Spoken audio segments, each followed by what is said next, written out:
வணக்கம். நான் உங்க ஜனா பேசுறேன். இப்ப என்ன கதைன்னு பார்க்க போறோம்னா, டைட்டில் வின்னருக்கு பிக் பாஸ் கொடுத்த குறைந்த சம்பளம். மொத்தமே இவ்வளோதானா? என்ன விஷயன்றத டீட்டெயிலா பார்க்கலாம். ஆ விஜய் சேதுபதி தலைமையில வந்து ஆரம்பிக்கப்பட்ட பிக் பாஸ் சீசன் 8 வந்து இன்றையோட தினத்தோடயே வந்து நிறைவுக்கு வந்திருக்கு. ஆரம்பத்தில வந்து 10, 18 போட்டியாளர்களுடைய 6 வைல்ட் கார்டு என்ட்ரியோட அதிரடியா ஆரம்பிக்கப்பட்டது வந்து இறுதியில முத்துக்குமரன், ராயன், விஷால், பவித்ரா, அப்புறமேட்டு சௌந்தர்யா மொத்தம் 5 போட்டியாளர்களுக்கு வந்து ஃபைனல்ல தேர்வாகி வந்தாங்க. இதை தொடர்ந்து வந்து இதில் பெற்ற டபுள் எவிக்ஷனில் வந்து ராயன், பவித்ராவும் வந்து எலிமிட் ஆகி இருந்தாங்க. வந்து இந்த சீசனில் வந்து டைட்டில் வின்னராக முத்துக்குமரன் அதிகாரப்பூர்வமாக அறிவிக்கப்பட்டிருக்காரு.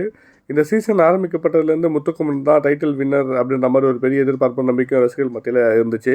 நம்மளும் ஆல்ரெடி சொல்லியிருக்கோம். இந்த நிலையில் வந்து பிக் பாஸ் வீட்டில் வந்து முத்துக்குமரன் இருந்ததுக்கான சம்பள விவரம் வந்து அவருக்கு மொத்தமாக கிடைச்ச பண விவரம் வெளியாகியிருக்கு. இந்த வகையில் வந்து முத்துக்குமரன் பிக் பாஸ்லேருந்து ஒரு நாளைக்கு வந்து 10,000 படி மொத்தமும் 15 நாட்கள் வந்து இருந்ததுக்கு வந்து அவருக்கு வந்து மொத்தம் 15 நாட்கள் 115 நாட்கள் இருந்ததுக்கு வந்து அவருக்கு வந்து ஒரு 10,50,000 வந்து கொடுக்கப்பட்டிருக்கு. இதை தவிர வந்து டைட்டில் வின்னர் ஆனதால் வந்து இவருக்கு வந்து 40 லட்சம் மொத்தம் வந்து அவருடைய பரிசு தொகை 50,000 40,50,000 வந்து வழங்கப்பட்டிருக்கு. மேலும் வந்து அவர் ஒரு பணப்பெட்டி டாஸ்கில் வந்து 50,000 வந்து மொத்தமாக வந்து எடுத்திருக்காரு. இது ரொம்ப கம்மியாக தான். இது மொத்த சீசன் கம்பேர் பண்ணும்போது இந்த சீசனில் இவர் எடுத்தது ரொம்ப கம்மியான இதுவாக நம்மளால் கெஸ் பண்ண முடியுது. என்ன ரீசன் தெரியல, பார்ப்போம்.